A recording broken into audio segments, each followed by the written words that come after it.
How powerful is Javelin anti-tank missile?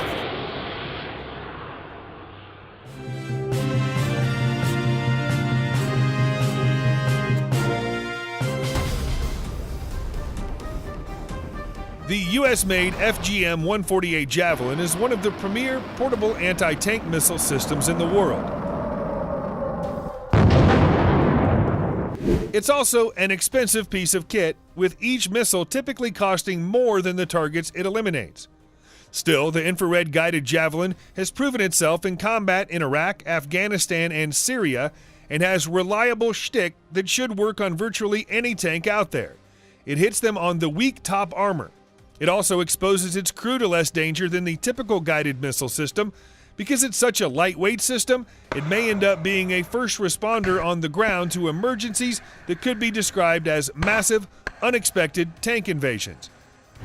A scenario the U.S. military could have faced during Operation Desert Shield when it deployed light infantry to defend Saudi Arabia and currently fears in the Baltics.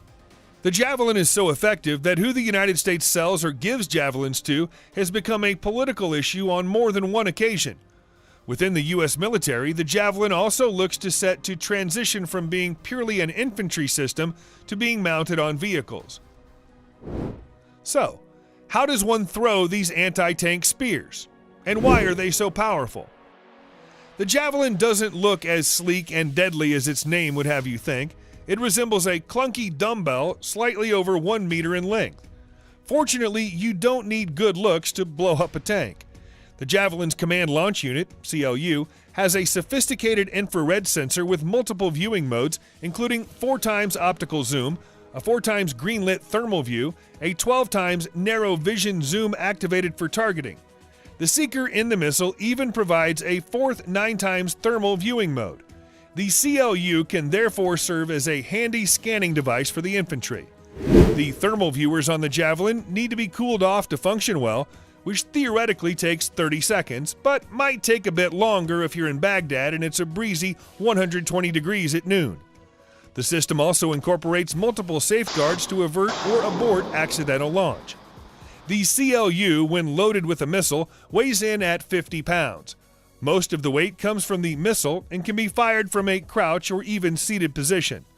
That's a lot lighter than the wire-guided tow or other long-range missiles that typically required a heavy tripod. Still, it's not exactly something you'd want to run a marathon with. Once the firer acquires a target, locks the infrared seeker onto it, and pulls the trigger, the Javelin missile is ejected out of the CLU without using its rocket motor in soft launch, creating relatively little backblast. Missile launch backblast not only makes it easy for opposing forces to spot the launcher after firing, but can make launching while inside a confined space, a building, a deadly risk. So the Javelin's small backblast is very handy for keeping the operator alive. Still, the launch does blow back some gas, so you don't want to stand directly behind it. Afterwards, the Javelin's gunner the gunner could play Candy Crush on their cell phone if they wanted to, because unlike most long-range anti-tank missiles, the Javelin is a fire-and-forget system and requires no further input after launch. The Javelin crew is free to duck into cover and concealment rather than being forced to remain fixed in place guiding the missile toward the target, as is necessary with semi-automatic command line-of-sight SACLOS systems such as the wire-guided tow or laser-guided AT-14 Cornet. After launch, a Javelin shoots forward horizontally for a second before its rocket motor ignites and it climbs up 150 meters into the air, known as a curveball shot. It's quite a sight.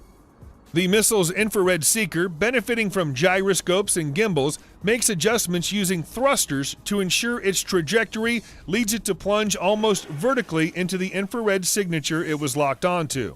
A Javelin fired in this manner will strike the top armor of an armored vehicle, which is generally much thinner than the frontal or even side armor.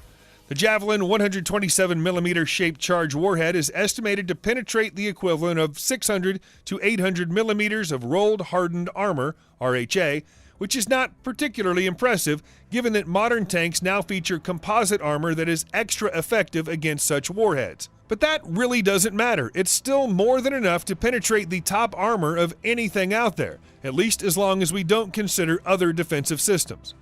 One common defense, which sometimes does reinforce top armor, is explosive reactive armor, ERA, a layer of explosive bricks covering a tank intended to prematurely detonate the shaped charges used by missiles.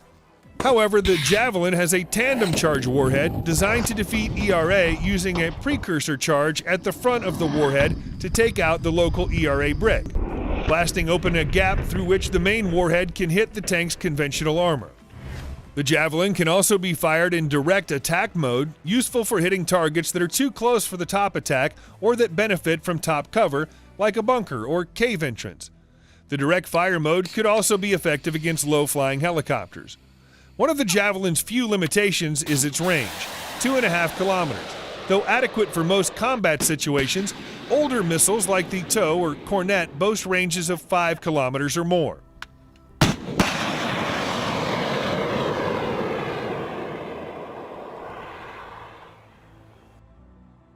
So, do they actually work? The Javelin was designed in the 70s and 80s when the leaders of the U.S. military had nightmares about being overrun by endless hordes of Soviet tanks, a fear worsened by the generally poor performance of the M47 Dragon missile in use at the time. However, the Javelin finally entered service in the U.S. military in 1996 after the Cold War had ended and first saw action in 2003 during the U.S. invasion of Iraq. At the time, the United States was not able to deploy troops to northern Iraq by land, so instead it airdropped special forces and paratroopers that fought alongside Kurdish Peshmerga fighters. In the Battle of Debeka Pass, a force of a few dozen special forces operators and a larger Peshmerga contingent engaged and destroyed an Iraqi mechanized company of over 100 soldiers. The U.S. force had just 4 Javelin launch units, 19 Javelin missiles were fired, 17 of which hit, destroying 2 T-55 tanks, 8 MT-LB armored personnel carriers, and several trucks. Reportedly, all of the Javelin shots were made at 2,200 meters range or further, close to or exceeding the official maximum range of the weapon, and one hit was even reported at 4,200 meters. Javelins knocked out several more tanks during the Iraq War, including Type 69 tanks and Lion of Babylon T-72s, none of them cutting-edge types. As the conventional phase of the conflict ended, the Javelin's main duty soon came to sniping smaller, softer targets. The Javelin's precise targeting scope was ideal for spotting and taking out at long ranges insurgent heavy weapons teams armed with machine guns, missiles, or recoilless rifles, as well as the occasional pickup truck. Other weapon systems available to the infantry lack the combination of long range and precision. The future of the Javelin. The Javelin has undergone quite a few upgrades since initial deployment in 1996. Let's take a look at 3 of the most important ones. Given that the Javelin has been used primarily to hit soft targets and structures, a new version of the Javelin warhead with a deadlier blast fragmentation has been introduced. Designated as the FGM-148F, this new warhead is supposedly just as effective against tanks and no costlier than its predecessors. Finally, a new extended-range Javelin has been recently tested, capable of hitting targets up to 4.5 kilometers away. This is significant, as one of the chief rationales for keeping the TOW missile as the standard vehicle-mounted anti-tank weapon was its longer range of nearly 5 kilometers. A long-range Javelin would seem to be superior. In any case, the Javelin missile remains one of the United States' most potent systems on the ground, and one that seems set to increase in capability and be deployed on a greater number of platforms. Its presence or absence on battlefields around the world will remain both consequential and highly scrutinized.